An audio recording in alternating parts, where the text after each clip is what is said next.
Hey everyone, I am back in Alberta, the place that I kind of consider to be my home. This is where I spent the majority of last winter. I just really like this area. There are so many mountains to choose from, so many places to choose from. I just really love it here, so I just kind of keep coming back.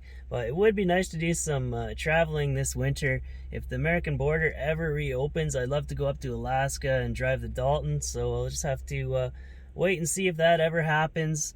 But this channel is becoming very social lately. I'm meeting up with my old hiking buddy. We're having a little reunion here with Kira and the survival pod, so I'm excited to get out there, hit the trail with her. We're going to try for the summit of Gap Peak today.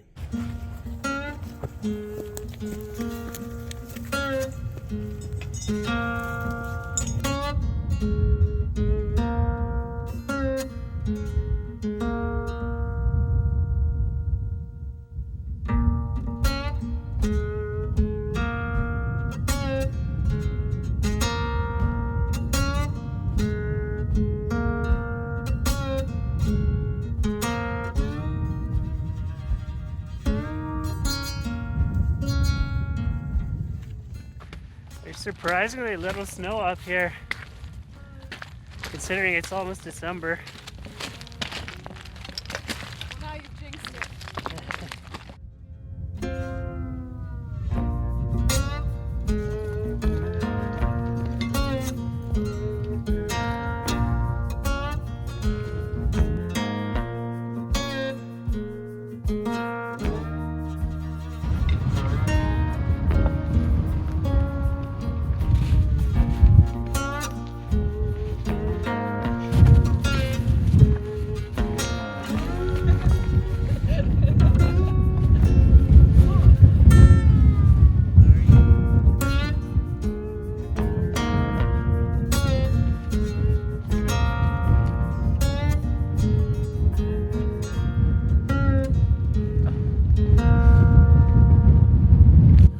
An enjoyable summit.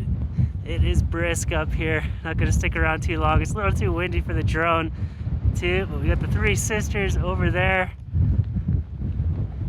Then in this direction, Mount Fable, and also Kira in the survival pod. Well, that was fun to meet up with Kira again, just like old times, hitting a big summit. I'm glad to see that her YouTube channel is doing well and growing as she gets her van ready for winter here in Canada. But the weather right now is just so nice, so I'm going to try to get some rest tonight, try to stay off the whiskey train, and head out tomorrow for another summit.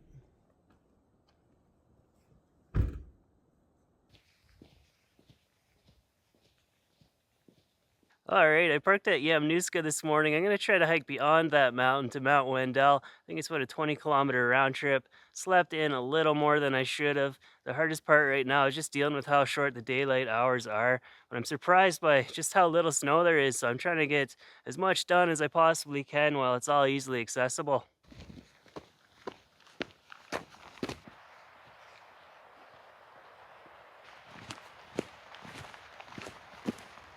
So I gotta leave the nice trail that leads up to Mount Yamnuska now and start bushwhacking my way over to Mount Wendell. The drone batteries really die out in this cold weather, so I put a cloth bag around my neck and under my shirt.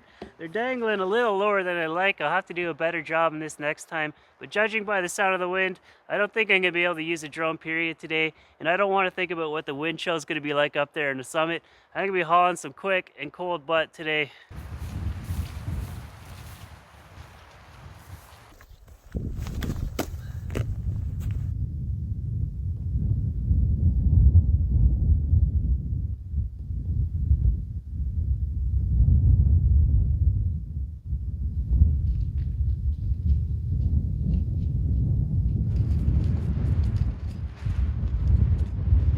I haven't sniffed out anybody yet today. I think I'm all alone out here. But if the wind blew that way and then back towards me, I might catch one of the scariest smells of all. I gotta keep moving along quickly though. I want to stop and look at stuff, but there's only so much daylight right now.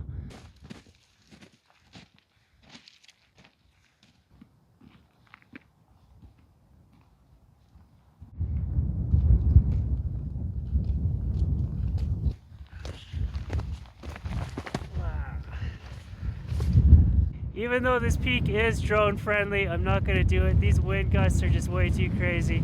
We got Mount Townsend over there. I want to do that eventually. I think you got to start from Canmore on that one. I have no urge to stick around up here. I'm going to motor on out. It was not a bad hike, not too difficult. Well, I made it back still in one piece. That took 8 hours total. Still got some daylight left, but that was a 20-kilometer round trip, about 1,600-meter gain. And I am hungry. I've just been eating bars all day long, and my stomach is asking for some actual real food. So I'm going to head into town and see what I can whip up.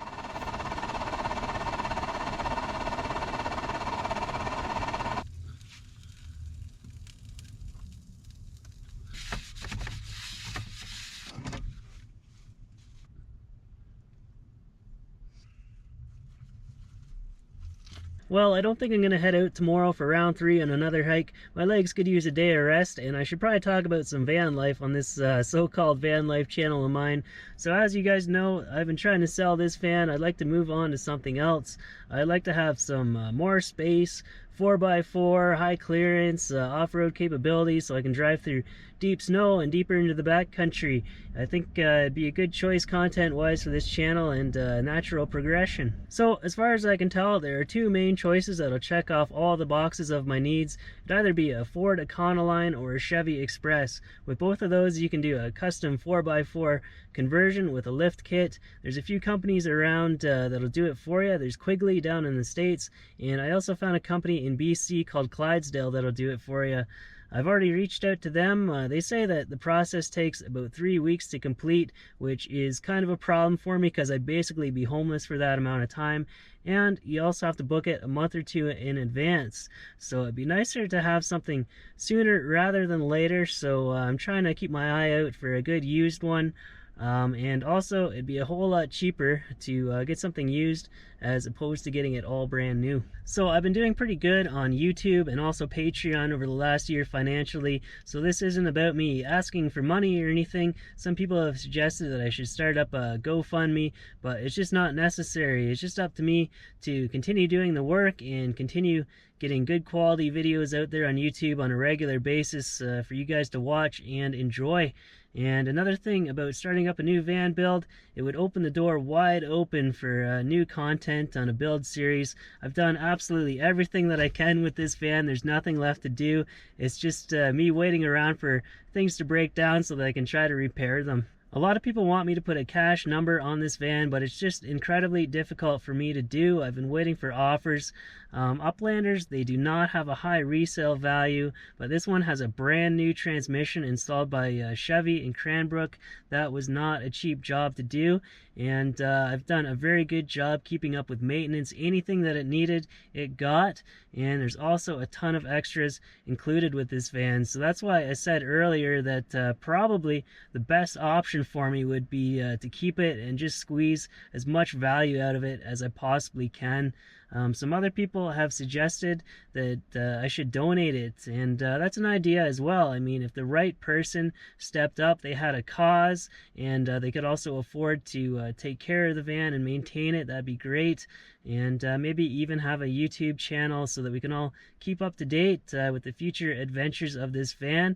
We've been through a lot together, so it'd be nice to stay tuned in what's going on. So as far as building out a new van, so many people have reached out to me and offered workshops and power tools. I could probably do it anywhere across Canada at this point. You guys have been so nice to me, but the purpose of this channel is to do things the hard way. So you can guarantee that I'll be doing it in a parking lot somewhere, but now is not really the best time for it considering how cold it is. But I guess I could always drive out to the coast and do it there, but I'm getting way ahead of myself right now, and I think I'm going to end the video here actually. So thanks for watching, thanks for listening to me ramble for a bit here. Thank you to Patreon supporters, and I'll see ya in the next video.